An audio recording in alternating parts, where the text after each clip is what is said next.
යාළුවනේ. ඉතින් ඔයාලට කොහොමද? ඔන්න හුඟ දවසකින් අද මම vlog එකක් ගේන්න තමයි බලාපොරොත්තු වෙන්නේ. අද මගේ vlog එක රසම රස කොළ කැඳ හදන vlog එකක්. ඉතින් මේ කොළ කැඳ මම හදන්නේ මගේ වත්තෙන් ගන්න මට ලේසියෙන්ම හොයාගන්න පුළුවන් කොළ ಜಾති කීපයකින්. ඉතින් අපි වැඩි කතා නැතුව යම් වීඩියෝ එකට.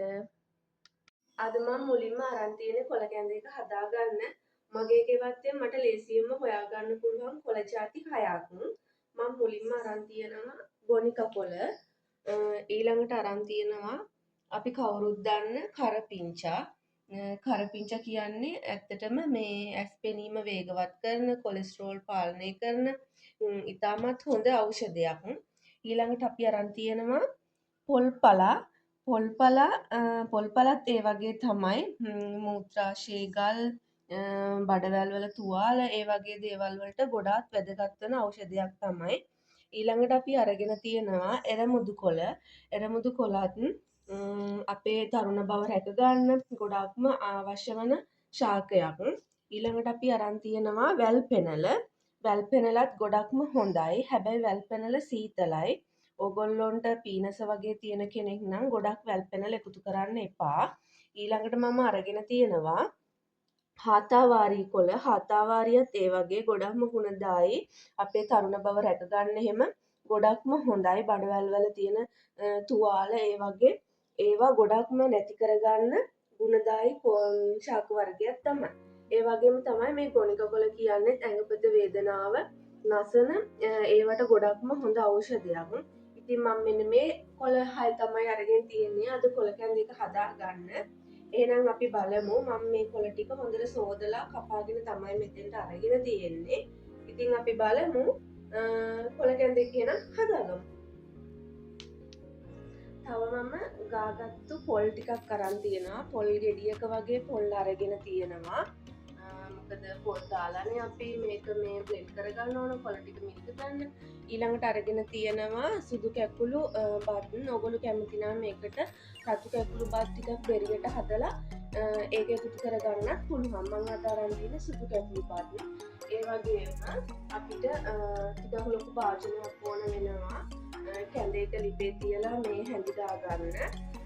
ඔන්න ඔය ටික තමයි. ඉතින් අපි දැන් කොළ ටික දාලා හොඳට කොටා ගමු. ඔයක් දාගන්නවා.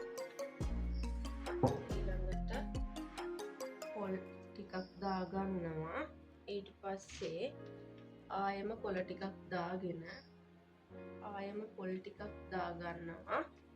ඊට පස්සේ යාළුවනේ අපි වතුර පොඩ්ඩක් දාගන්න. වතුර ගොඩක් දාන්නේ නැහැ. මොකද මේ එතකොට කොළ එතකොට නිකන් මේ අර පොල් වල තියෙන වතුරෙන්ම වගේ තමයි මිරික. ඊට පස්සේ යාළුවනේ කොළ ටිකයි පොල් ටිකයි වතුර චුට්ටකුයි දාගෙන මේ ටික හොඳට කොටා ගන්න තමයි.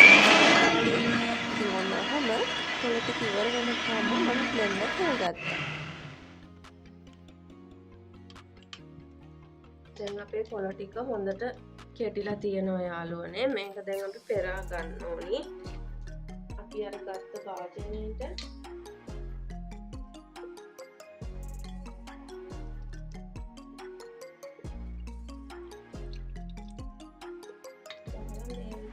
කොළ ටික හොඳට කෙටිලා තියෙනවා. ටික දාලා හොඳට පෙරා ගන්න ඕනි.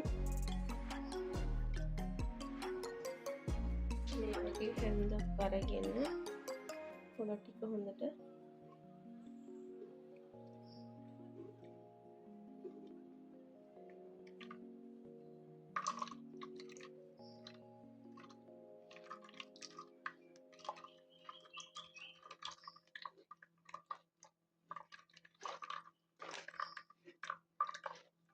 අපි අර පොල් මිරික ගන්නවා වගේ හොඳට මිරික ගන්න තමයි තියෙන්නේ.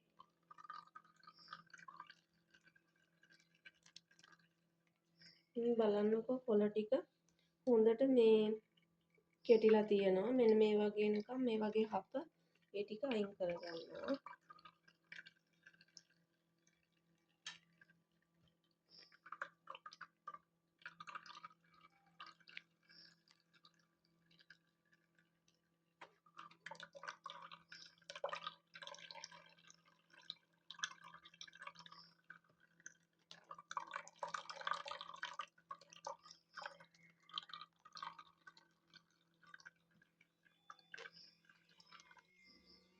අපි දැන් මේ කොළ ටික යාළුවනේ මිරිකලා මේක ඉස්ම හොඳට අරගෙන තියෙන්නේ. දැන් මේකට අපි ලුණු කිහිපයක් දානවා. ඔයාලට ඇති තරම් ලුණු දාන්න.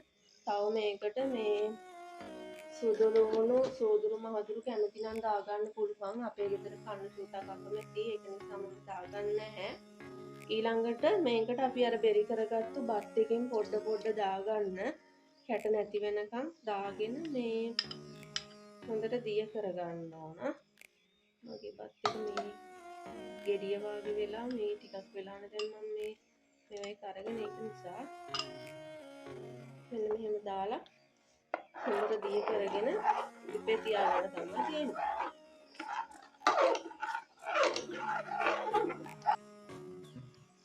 ඊළඟට යාළුවනේ හදාගත්ත කැඳ එක ලිපෙන් තියලා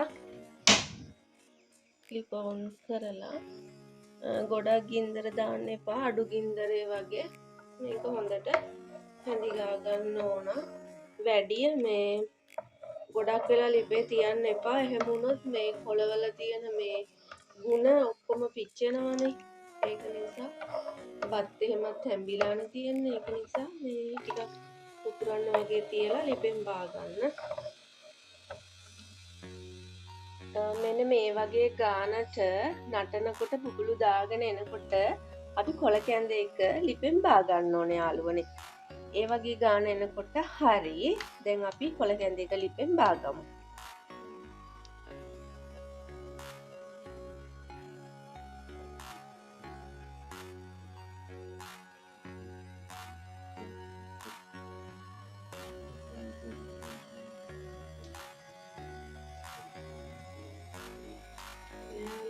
දැන් මම හදන්නේ හදාගත්තු කැඳ එක අපි දෙන්නට බොන්න ලාස්ට් දාගන්න. අස්පන්නේ අතරතුර බුදු පහන තියෙනවා. බුදු පහනටත් කැඳ එකක් තිබුණ පූජා කරා. අද කාලේ අපේ ගෘහණියෝ ගොඩාක් පුරුදු වෙලා ඉන්නේ කොළ කැඳ කිව්වහම කඩේ තියෙන කොළ කැඳ පැකට් එක ගෙනල්ලා හදලා බොන්න. එහෙම කරන්න එපා. ඇත්තටම අද කවුරුත් අද කාලේ ගෘහණියෝ කොළ කොටලා මේ විදියට හදන්නේ නැහැ. ඒ කියන්නේ කරන රස්සාන ජොලිකාම කාර්ය බහුල හින්දා වෙන්නේ නැති. හැබැයි මම නම් මොන කාර්ය බහුල වුණත් මගේ මහත්තයාට හොඳම දේ තමයි මම දෙන්නේ. මම පුරුදු වෙලා තියෙන්නේ. මෙන්න මේ විදිහට ඔයගොල්ලොත් එහෙම දෙන්න පුරුදු වෙන්න. කපුරු කෑලි දෙක තියලා ලස්සනට කරපිංච කොළ ටික තියලා හදාගත්ත කැඳ එකක් ලස්සනට මගේ මහත්තයාට දෙන්න තමයි දැන් මම මේ හදන්නේ.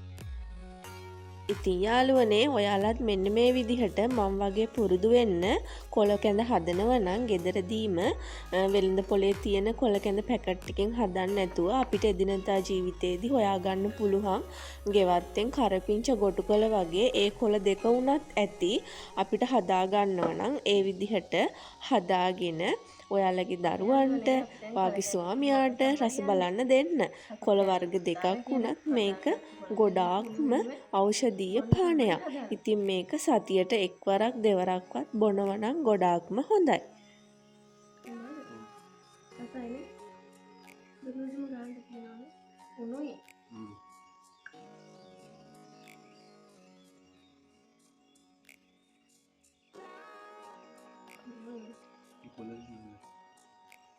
කොළ වර්ග 5ක් දැම්මා. ඔක්කොම බොන්න. එහෙනම් යාළුවනේ අපි මෙතනින් වීඩියෝ එක එන්ඩ් කරනවා.